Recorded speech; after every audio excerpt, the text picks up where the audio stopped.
नमस्कार बच्चों, संस्कृत विषय में आप सभी का स्वागत है। बच्चों, आज हम श्रीमद् भगवद गीता की चैप्टर 2 का श्लोक नंबर 19 पढ़ेंगे। श्लोक नंबर 19 में लिखा गया है, य एनं वेत्ति हंतारं यश्चैनं मन्यते हतम् उभौ तौ न विजानीतो नायं हन्ति न हन्यते।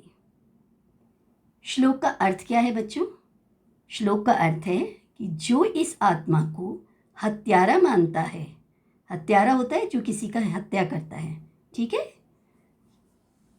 और जो इसे मरा हुआ मानता है, वे दोनों ही नहीं जानते हैं, क्योंकि वास्तव में यह ना तो किसी को मारता है और ना ही किसी के द्वारा मारा जाता है। अब शब्दों के अर्थों पर ध्यान देते हैं। यह का अर्थ है जो, एनम का अर्थ है इसको, वेत्ति जानता है, हंतारम मारने वाला, यह जो च और एनम इसको, मन्यते मानता है, हतम मरा हुआ, उभौ दोनों, तौ वे दोनों, न नहीं, विजानीतः जानते हैं, अयम मतलब यह, हंति मतलब मारता है, हन्यते का अर्थ है मारा जाता है। तो क्या सीखा हमने इस श्लोक में? कि आत्मा न तो मरती है न किसी को मारती है। जो व्यक्ति कहता है कि आत्मा मरती है और जो व्यक्ति कहता है कि आत्मा किसी को मारती है, उन दोनों को मिसअंडरस्टैंडिंग है, यानी कि वो नहीं जानते हैं।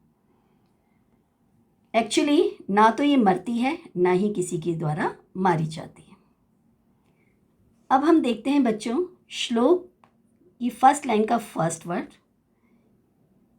और थर्ड लाइन का लास्ट वर्ड।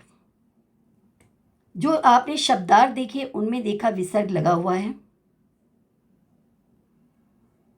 और श्लोक में देखा विसर्ग किसी में चेंज हो गया है, यानी कि फर्स्ट लाइन के फर्स्ट वर्ड में विसर्ग हटा दिया गया है तो य बन गया, और थर्ड लाइन के लास्ट वर्ड में विसर्ग को ओ की मात्रा बना दिया गया। तो श्लोक में विसर्ग संधि का प्रयोग किया गया है। और ऐसा क्यों होता है, किस नियम से होता है, तो इसके लिए आप मेरा विसर्ग संधि का वीडियो देख सकते हैं। संस्कृत विजन ये जो मेरा चैनल है, इसी चैनल में एक ग्रामर की प्लेलिस्ट लगी हुई है, और उस ग्रामर की प्लेलिस्ट में बच्चों ग्रामर के बहुत सारे टॉपिक हैं, और संधि की 3 वीडियो बने हुए हैं, स्वर संधि, व्यंजन संधि एंड विसर्ग संधि। आप विसर्ग संधि देखेंगे तो आपको ये नियम समझ में आ जाएगा कि किन परिस्थितियों में विसर्ग हटता है और किस कारण से विसर्ग का ओ हो जाता है। आगे हम और डिटेल में श्लोक को पढ़ते हैं। बच्चों, जब ये कहा गया कि आत्मा न मरती है न मारती है, तो फिर कौन मरता है? शरीर मरता है। शरीर नष्ट होता है, आत्मा नहीं। शरीर के नाश होने से जो आत्मा को मरी मानते हैं या जो उसको मारने वाली समझते हैं, वे दोनों ही आत्मा के वास्तविक स्वरूप को नहीं जानते हैं। जो मरता है, कौन मरता है? शरीर। और मैं मारने वाला हूँ, यह जो अहंकारी भाव, घमंडी भाव है, वो जीव का है। ना ये मरती है ना ये मारती है। तो कोई कहता है ना मैंने इसको मार दिया, मैंने उसको मार दिया, तो कोई किसी को नहीं मार सकता, बल्कि क्या है, कौन मारा जा रहा है, कौन मर रहा है? शरीर मर रहा है, और कोई किसी को नहीं मार सकता है। जो घमंड का भाव है उससे मिसअंडरस्टैंडिंग होती है कि मार दिया गया, ठीक है। तो शरीर मरता है, आत्मा नहीं मरती। इसके पीछे लॉजिक क्या है वो समझाया गया है। पूर्ण ब्रह्म, पूर्ण मतलब पूरा, कंप्लीट।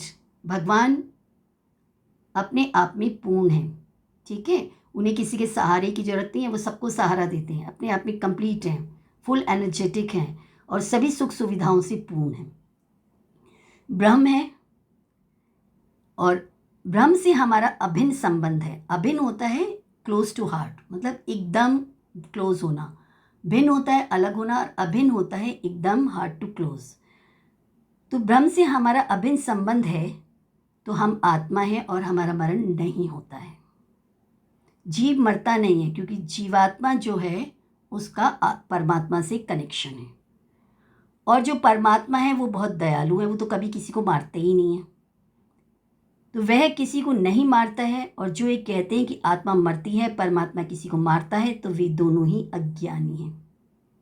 आप कहेंगे कि फिर क्यों कहा जाता है कि भगवान ने इसको मार दिया, उसको मार दिया? तो बच्चों, भगवान कभी किसी को नहीं मारते हैं। भगवान हमारे पेरेंट्स की तरह होते हैं, हमारा भला चाहते हैं। तो जैसे पेरेंट्स आपका कोई नुकसान नहीं चाहते, है ना, तो ऐसे ही भगवान भी हमारा नुकसान नहीं चाहते। भगवान को हम पेरेंट्स ही मानते हैं, तभी तो आपको आरतियों में, श्लोकों में, मंत्रों में बार बार सुनने को मिलता है, त्वमेव माता च पिता त्वमेव, तुम ही माता हो, तुम ही पिता हो, मात पिता तुम मेरे, शरण गहूँ मैं किसकी, ऐसा आरतियों में गाया जाता है। तो बच्चों, माता पिता तो दयालु होते हैं, आपकी सारी इच्छाओं को पूरा करते हैं। भगवान इतने दयालु हैं, तभी तो मंदिरों में इतनी भीड़ होती है, तभी तो लोग भगवान को याद करते हैं कि भगवान हमारी इच्छा पूरी करेंगे।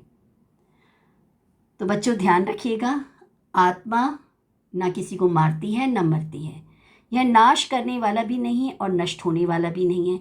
यह निर्विकार रूप से, निर्विकार कहते हैं विदाउट चेंज, कोई चेंज नहीं आता इसमें, नित्य मतलब हमेशा, निरंतर मतलब कंटिन्यूसली, ज्यों का त्यों बना रहता है, ज्यों का त्यों मतलब एज इट इज़ रहता है। अतः इस आत्मा को लेकर शोक नहीं करना चाहिए, आत्मा को लेकर दुखी नहीं होना चाहिए। अर्जुन के सामने युद्ध का प्रसंग है, युद्ध भूमि में खड़े हैं अर्जुन और परेशान हो रहे हैं। अर्जुन प्रियजनों के मरने और मारने की चिंता को लेकर दुखी हैं। श्री कृष्ण समझाते हुए कहते हैं कि ये सब शरीर नहीं है, सामने जो खड़े हैं जिनके लिए आप दुखी हो रहे हो, ये भीष्म पितामह, गुरु द्रोणाचार्य, जिनको आप सोच रहे हो, देख रहे हो, कौन है, शरीर है या आत्मा है, डिसाइड कर लो, देखो ध्यान से। तो श्री कृष्ण उन्हें दिव्य दृष्टि दिखाते हुए कहते हैं, इनको आत्मा के रूप में देखो, आत्मा को समझो, आत्मा न मरती है ना ही किसी को मारती है। अर्जुन ने सोचा कि उसके अपने रिश्तेदारों की हत्या के कारण उसे जिम्मेदार ठहराया जाएगा हत्या के लिए, जो उसके लिए घृणित कार्य था। लेकिन श्री कृष्ण ने इस श्लोक के माध्यम से उन्हें दिव्य दृष्टि का उपयोग करने की सलाह दी है। साधारण दृष्टि होती है कि हम देख रहे हैं कि सामने एक व्यक्ति खड़ा है, वह खाना खा रहा है, सामने ये है, सामने एक रोगी है, सामने एक ये पहलवान है जो कुश्ती लड़ रहा है। और दिव्य दृष्टि है, क्या हम देखते हैं कि ये आत्मा है और आत्मा ही परमात्मा है और परमात्मा हमें अपनी ब्लेसिंग दे रहे हैं।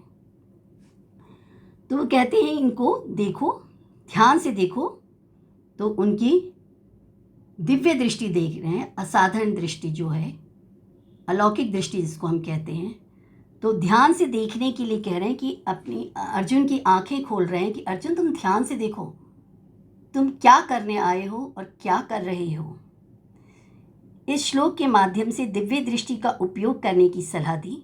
शाश्वत तत्व ना तो मरता है ना मारता है, ना ही किसी की द्वारा मारने की कोशिश से मरता है। शाश्वत क्या कहते हैं, जो हमेशा रहता है। तत्व क्या है, आत्म तत्व। तो ये जो आत्मा है इसको कोई नष्ट नहीं कर सकता, ये कल भी था, आज भी है, आगे भी रहेगा। तो संस्कृत में पुल्लिंग है, हिंदी में स्त्रीलिंग है।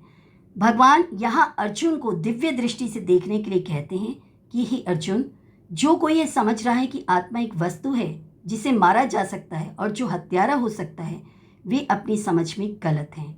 आत्मा के दृष्टिकोण से कोई भी विनाश संभव नहीं हो सकता और इसलिए हमारा वास्तविक स्वरूप यह आत्मा है और उसका विनाश संभव है ही नहीं। इसलिए विनाश की चिंता को छोड़कर अपना कर्म करो। तो अर्जुन जो कि अपने कर्तव्य पद से हट रहे थे, उनका कर्तव्य क्या था, युद्ध भूमि में युद्ध करना।